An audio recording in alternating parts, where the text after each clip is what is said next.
नमः सिद्धेभ्यः। ॐ नमः सिद्धेभ्यः। नमः श्रीवर्धमानाय निर्धूतकलिलात्मने सालोकानां त्रिलोकानां यद्विद्यादर्पणायते। मङ्गलं भगवान् वीरो मङ्गलं गौतमो गणी मङ्गलं पुष्पदन्ताद्यो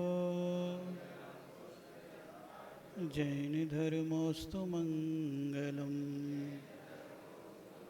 बोलिए परम पिता परमेश्वर प्रथम तीर्थंकर आदिनाथ भगवान की, अंतिम तीर्थंकर विश्व प्रभु भगवान महावीर स्वामी की, अहिंसा परमो धर्म की, 1008 श्री वासु पूज्य भगवान की, परम पूज्य आचार्य गुरुवर मुनि श्री 108 पुष्प दंत सागर जी महाराज की।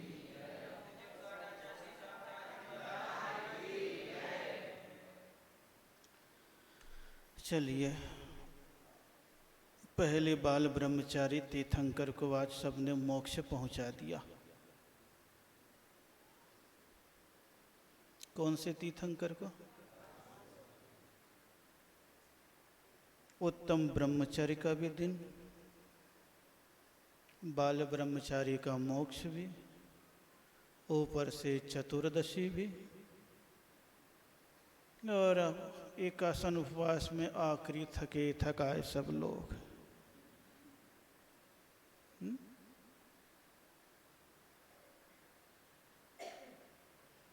कितो भी करो, जो यूं दिख ही जाता है।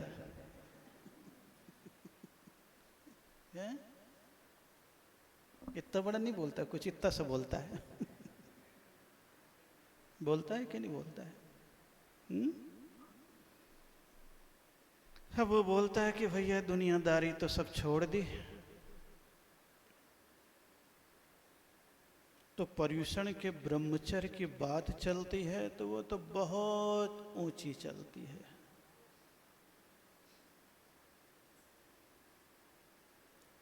वो तो कहता है अपनी आत्मा में रमण करने का नाम ही ब्रह्मचर्य है। किसमें? चैतन्य आत्मा के भोग का नाम ब्रह्मचर्य है।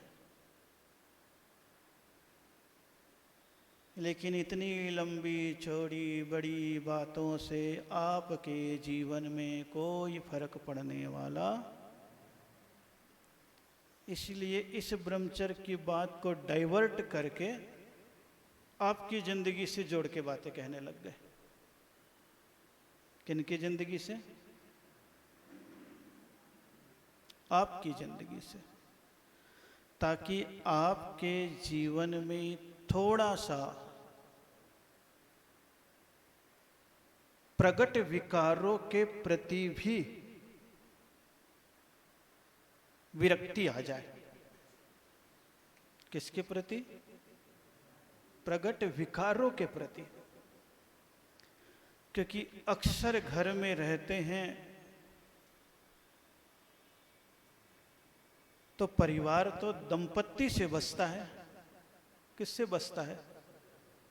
दंपत्ति से बसता है। बोले ठीक है, घर में फंस गए हो, कोई बात नहीं, जहां वंश के अंश को जन्म दे लो फिर विरक्त हो जाओ, हो गया काम जो तुम्हारा था। कितना छोटा सा काम है, लेकिन नियम कितना बड़ा काम है। क्योंकि तुम्हारी निगाहें और तुम्हारा मन बड़ा चंचल है।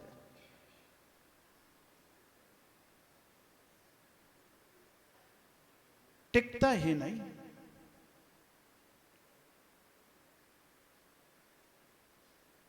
बाहर की वस्तु को बिल्कुल चाहता रहता है, और जो तुम्हारे पास है उससे संतुष्टि नहीं है, जो नहीं मिल रहा है उसको ललचाई निगाहों से, ललचाए मन से देखते और सोचते रहते हो।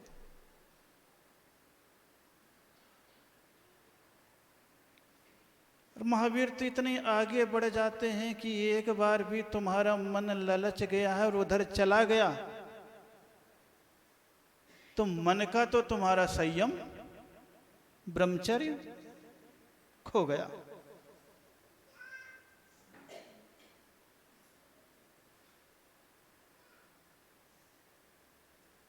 इसीलिए गृहस्थों को सावधान कर रहे हैं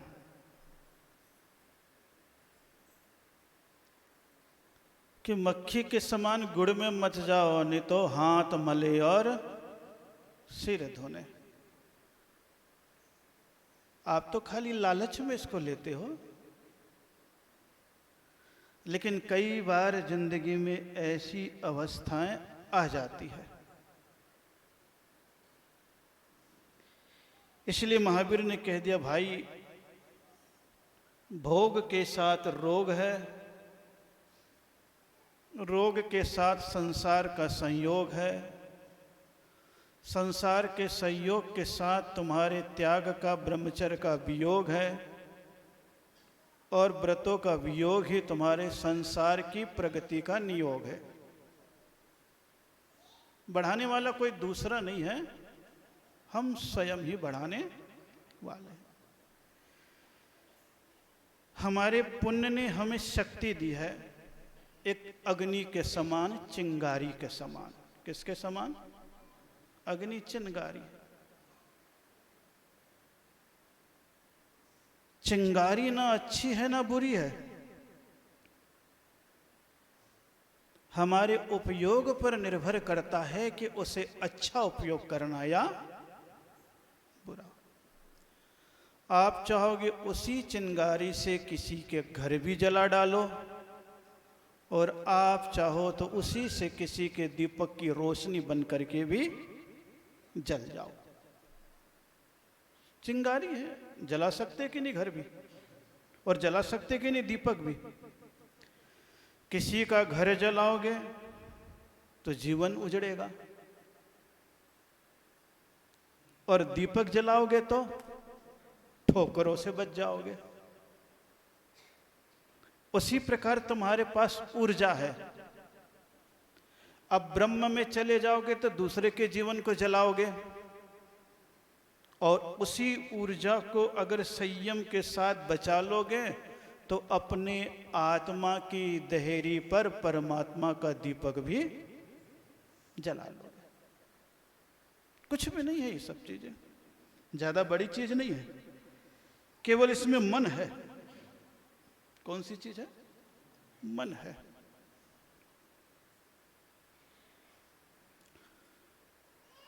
ऊर्जा अगर संसार की ओर भागती है तो संतान को जन्म दे देती है, और संन्यास और साधना की ओर चली जाती है तो भगवान को भी जन्म। संयम लेने वाला ही तो भगवत्ता तक पहुंचा है। ब्रह्म ने आत्मने चरति इति ब्रह्मचर्या। कितनी छोटी सी बात कह दी।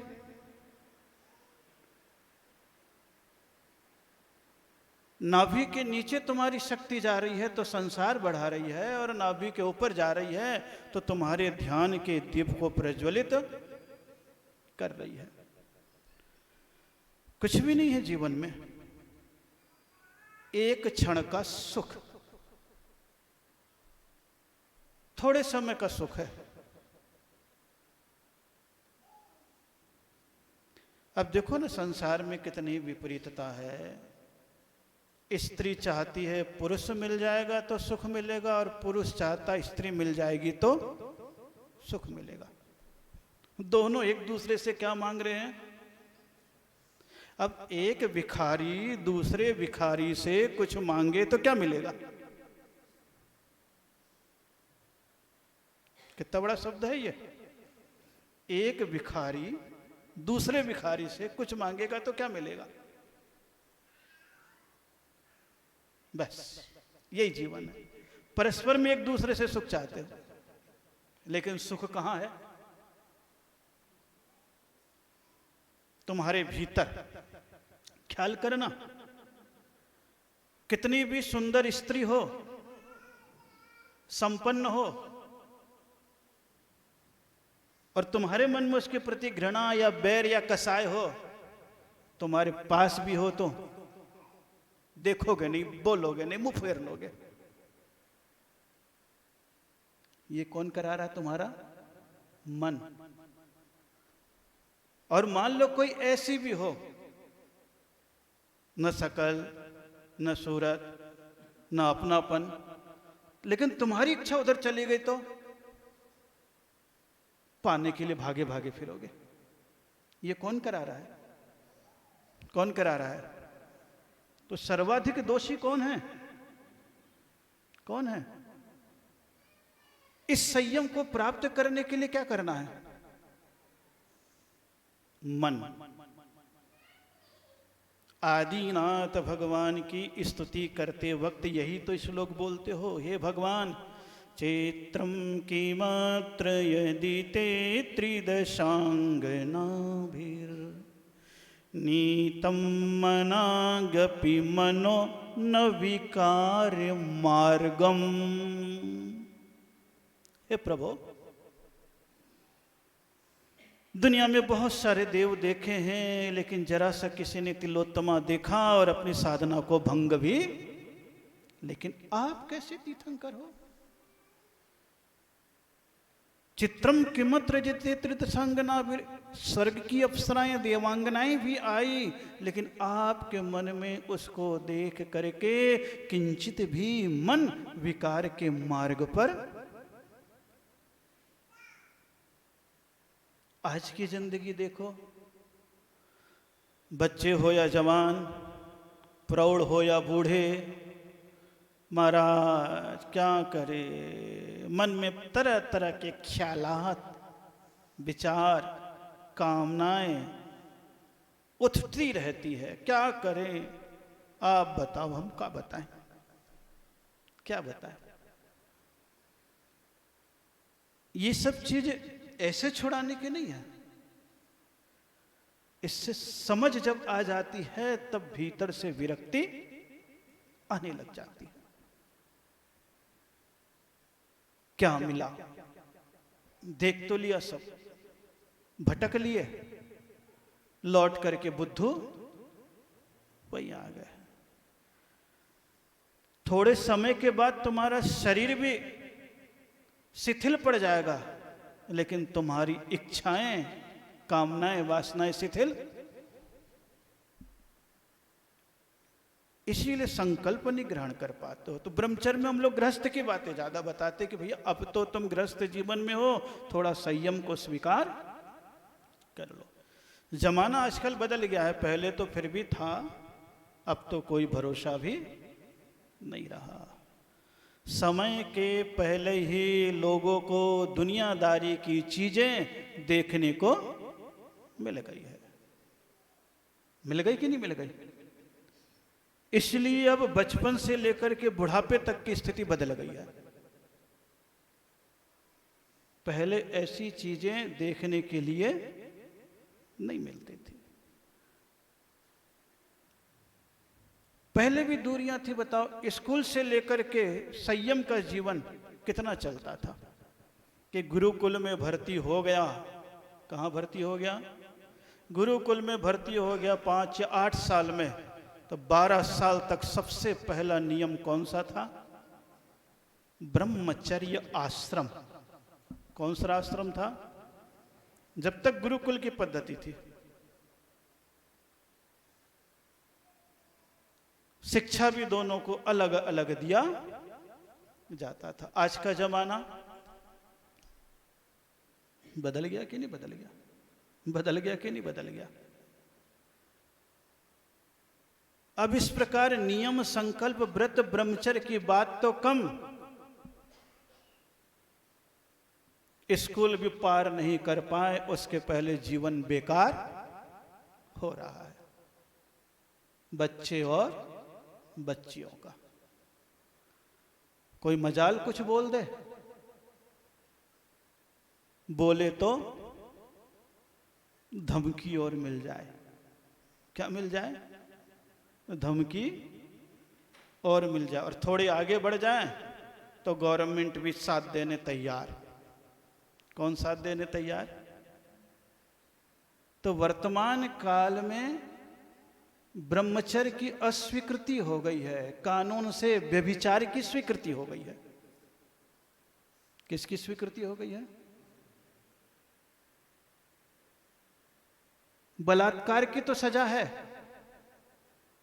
लेकिन मानसिक व्यभिचार दो का संबंध हो जाए तो उसके बारे में गवर्नमेंट और साथ दे रही है। देती है कि नहीं? कोर्ट साथ में है, कानून है। नहीं, दोनों का हो गया है, खत्म करो बात। कितना बदल गया है जीवन। और उस समय का इतिहास उठा करके देखो कि एक गुरुकुल में एक बालक पढ़ रहा है और महाराज के पास शिक्षा दी जा रही है।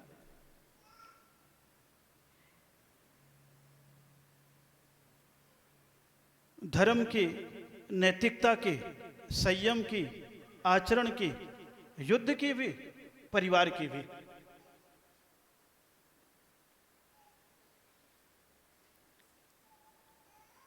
और एक सेठ ने उस समय नियम ले लिया,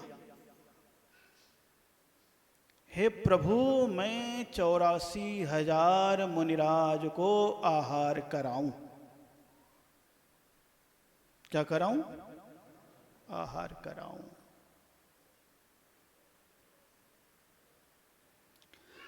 रोज मुनिराज को आहार करा रहा, लेकिन इतने सारे मुनिराज को आहार कराने में समय तो, कभी महाराज मिल गए गांव में, कभी महाराज नहीं मिले। वर्षों पर वर्षों बीतते गए और वर्षों पर वर्षों बीत रहे हैं। और इधर नियम की बात चल रही है, महाराज 84,000 का नियम तो ले लिया, लेकिन जहां जाए वहां कितने महाराज मिले? 10, 20, 50, 100, लेकिन 84। संयम देखो, नियम उस सेठ ने भी ले लिया। महाराज से पूछा, महाराज इस नियम का परिपूर्ण पालन कैसे होगा कि मेरा नियम भी पूरा हो जाए? महाराज ने क्या कहा? कुछ नहीं, तुम मुनिराज को तो आहार कराओ ही कराओ, लेकिन एक नियम ले लो, जो दंपत्ति हो उसको तुम भोजन कराओ। किसको? दंपत्ति यानी जोड़े को। कितना बड़ा नियम बता दिया, जोड़े को भोजन कराओ। चंदेवा काला लगा लेना और उसके नीचे भोजन कराना। जब तुम्हारा चंदेवा सफेद हो जाए तो समझ लेना तुम्हारा पूरा नियम हो गया। 84,000 मुनिराज के आहार का। कितना बड़ा संकल्प। पवित्रता की कीमत अलग है। दुख में, वेदना में, बेचैनी में जो आपकी पवित्रता है, मन की अविकलता है, समझ लो वही देवत्व का अतिशय प्रकट करता है। जितने भी आप सुनोगे कथाएं इसी के तो है। सेठ सुदर्शन की कथा इसी ब्रह्मचर्य की पुरुष में, सती सीता की कथा इसी ब्रह्मचर्य की, और कुछ थोड़ी ना। दुख में, वेदना में, संकट में, रोग में, गरीबी में, सब इसी की परीक्षा होती है, परिवार की। किसकी परीक्षा होती है? परिवार के वास्तविक संयम की परीक्षा। उस समय भी बता दिया दंपत्ति की परीक्षा, कि दंपत्ति आएंगे, भोजन करेंगे, तो जिस समय चंदेवा सफेद हो जाए समझ लेना तुम्हारा नियम। अब उधर मुनिराज को भी आहार कराता और बाद में रोज ढिंडोरा पिटवा देता हर गांव में कि दंपत्ति आओ और हमारे भोजन करो, और सबको निमंत्रण भी देता। संपन्न था। रोज भोजन करा रहा है। महीनों बीत गए, एक दिन भोजन किया तो देखता है कि एक दंपत्ति के भोजन करते ही चंदेवा उसने पकड़ लिया। बोले गजब, आज तो मेरा पूरा नियम। देखा तो बिल्कुल नई उम्र के दोनों दंपत्ति हैं। वो तो जैसे उसके चरणों में झुक गया। बोले आपके जीवन में ऐसा कौन सा अतिशय है, किन महाराज का आशीर्वाद है कि आज ऐसा काम हो गया, तुम्हारे भोजन करते ही हमारा ये काला चंदेवा सफेद हो गया। अब वो दोनों संकोच करने लगे। बोले अरे अब मामला गड़बड़ हो गया। क्यों? क्योंकि वही गुरुकुल में पढ़ते थे। कहाँ पढ़ते थे? पढ़ते पढ़ते महाराज ने जब उनको उपदेश दिया तो उन्होंने कहा ठीक है महाराज, हम गुरुकुल में पढ़ तो रहे हैं, लेकिन जब घर में जाएंगे तो एक नियम का पालन करेंगे, शुक्ल पक्ष में ब्रह्मचर्य का। शादी नहीं हुई है। शादी के पहले तो गुरुकुल में ब्रह्मचारी थे ही, लेकिन शादी के बाद भी कौन सा नियम ले रहे हैं, जबकि शादी हुई नहीं और पता नहीं कहां होगी।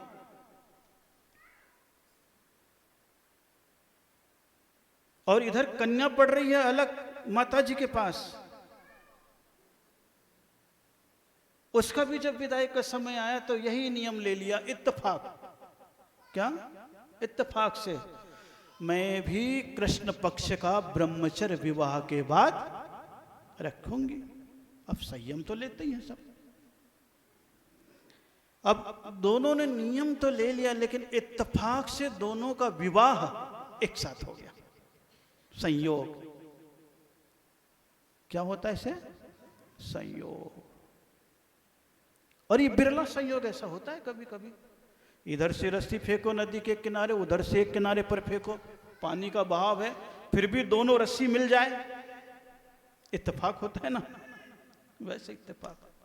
दोनों का विवाह हो गया। और दोनों का विवाह होने को उपरांत शादी हुई, पहला ही समय रात्रि।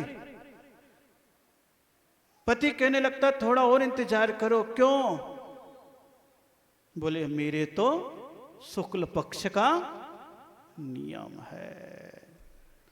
वो कन्या कहने लग जाती है कोई बात नहीं, अब तो दोनों का जीवन ऐसे ही रहेगा, अब तो अपन दोनों रक्षाबंधन आज मना लो। क्यों? बोले मेरा भी नियम कृष्ण पक्ष का है, आपका नियम शुक्ल पक्ष का हो गया, मेरा नियम लो। बोले ठीक, आज से हम दोनों रहेंगे दुनिया की दृष्टि में दंपत्ति के समान, लेकिन हम दोनों का पवित्र जीवन भाई बहन के समान व्रत लेकर के बीतेगा। अब उनका नियम चल रहा है। शादी के समय से ही ब्रह्मचर्य का नियम। अब इतनी पवित्र आत्मा गृहस्थ जीवन में है, सन्यासी नहीं बने अभी।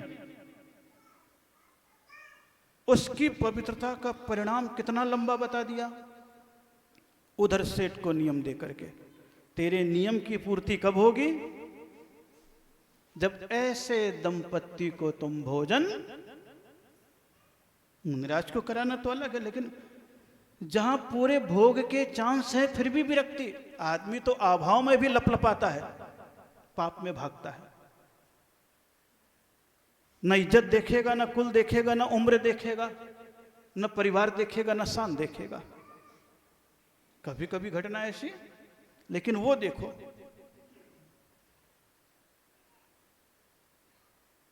जैसे उसको पता लगा अरे ये तो मामला,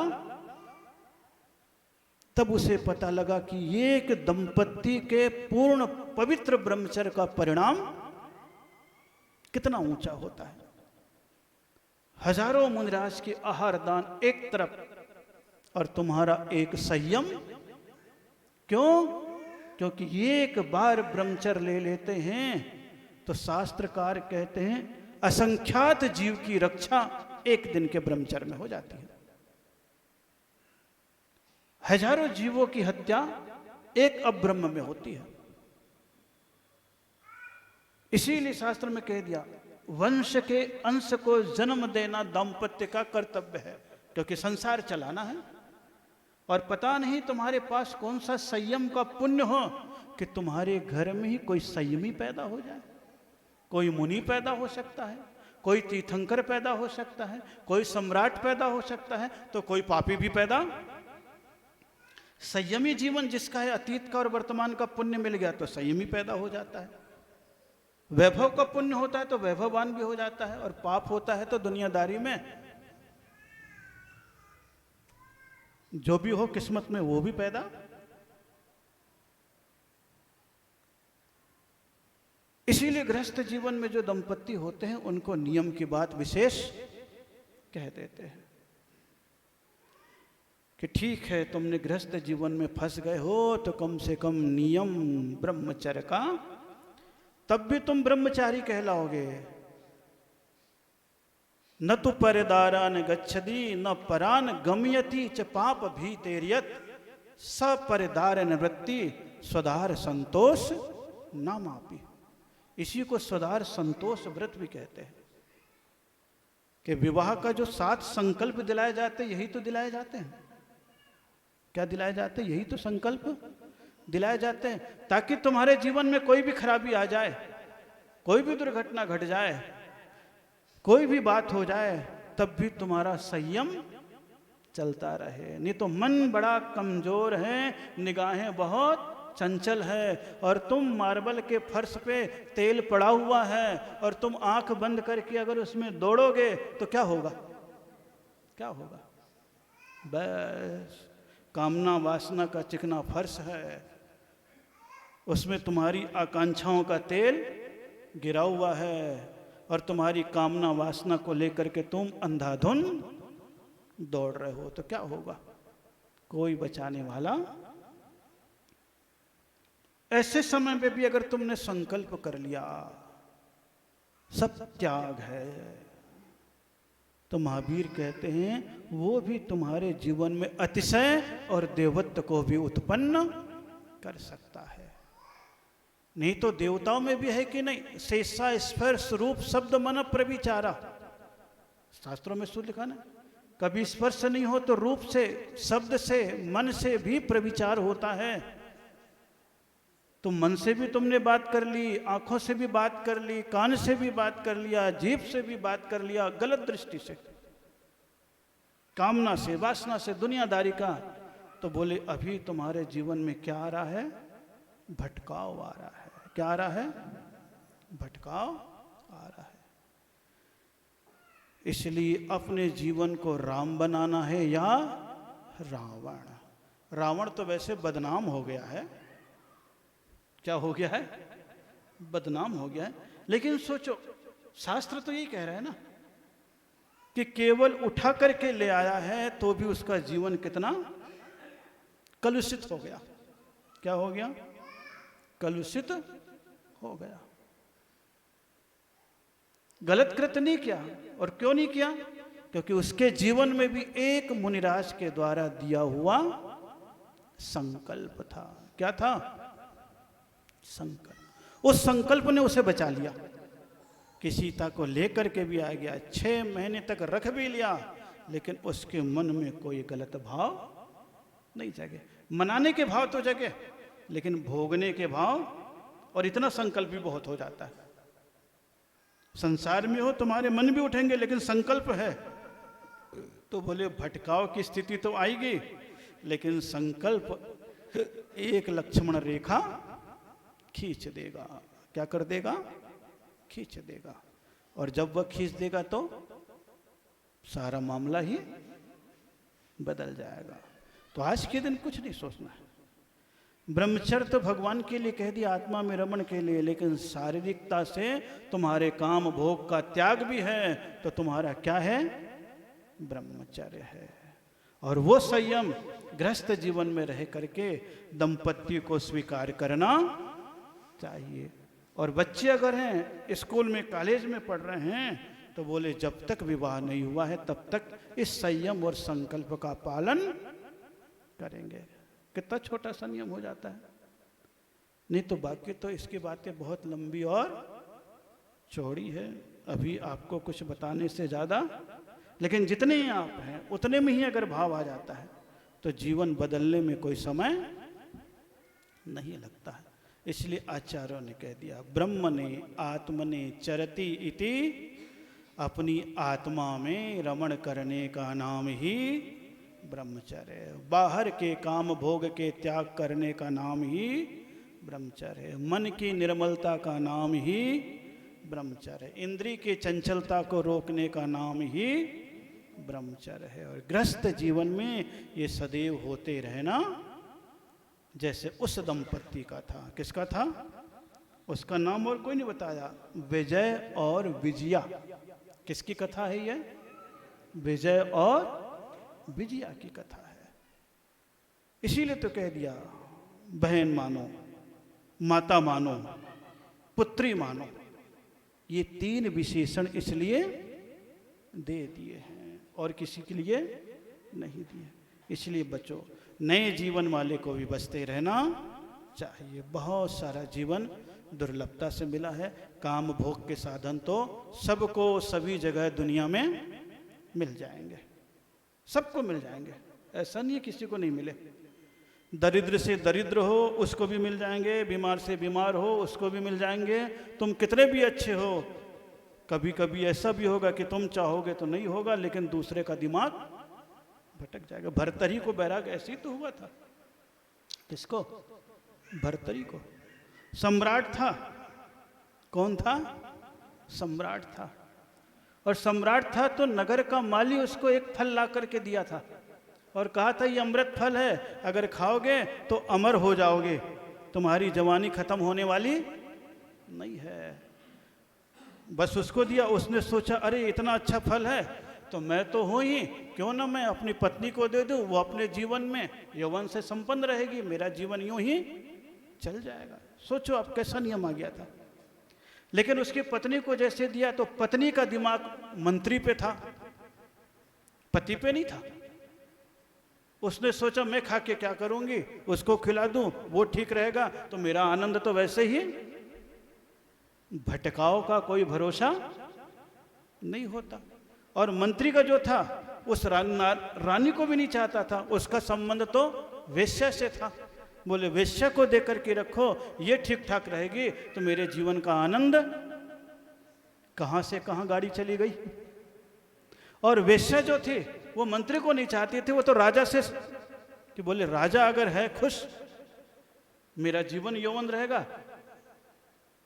तो कोई बात नहीं, उसका रहेगा तो मेरा खानदान भी। अब वो घूम फिर करके वेश्या ने कहा दे दिया उसको, राजा ने कहा ये फल तुम्हें कहां से मिला। बोले ये फल तो मुझे मंत्री ने दिया है। और पोल खुल गई, चैन। मंत्री को बुलाया, मंत्री से पूछा ये फल तुम्हारे पास कहां से आया। समझ गया राजा मामला।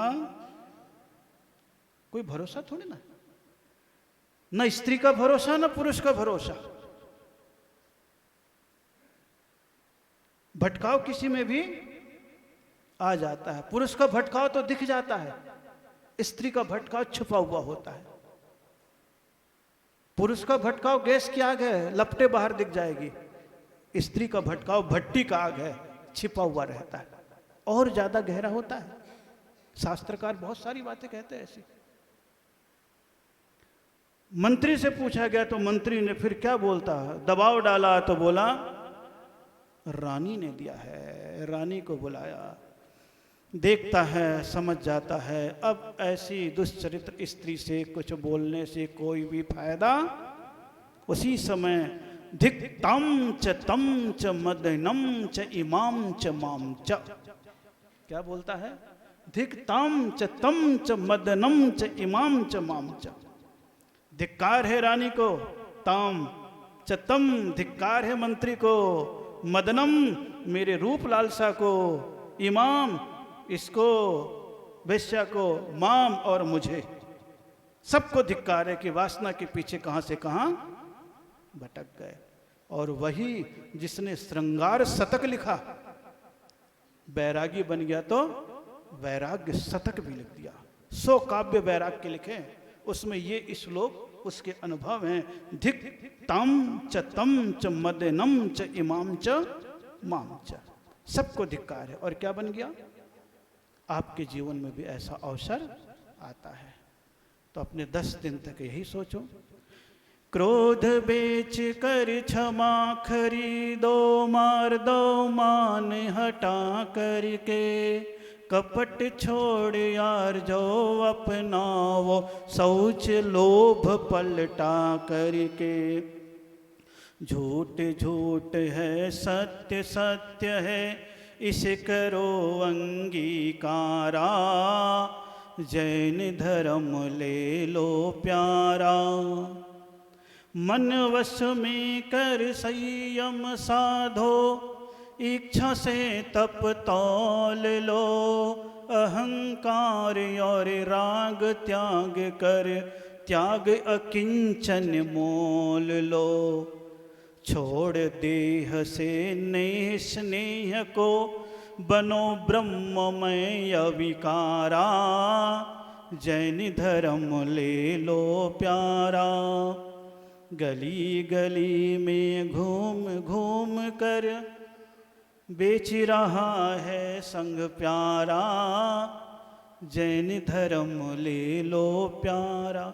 ये 10 धर्म के 2 श्लोक हैं। क्रोध बेचकर क्षमा खरीदो, मार दो मान, ये 10 धर्म और कुछ भी नहीं है। कसाय छोड़ो, संयम लो, इच्छाओं को छोड़ो, त्याग लो और अपनी आत्मा को अपना मानो तो ब्रह्म अपने आप ही आ जाएगा। तो वास्तु पूज्य सा जीवन कौन सा जीवन हो जाएगा? इसलिए बाल ब्रह्मचारी तीर्थंकर होते नहीं हैं, लेकिन फिर भी बाल ब्रह्मचारी तीर्थंकर की मान्यता ज़्यादा है, क्योंकि भोग के सारे साधन होने के उपरांत भी उन्होंने सारे भोगों को छोड़ दिया। तो जीवन मिला है। जितना संयम हो, जितना व्रत हो, जितना वैराग्य हो, वही आपका जीवन है, वही आपकी निधि है। बाकी सब तो संसार का एक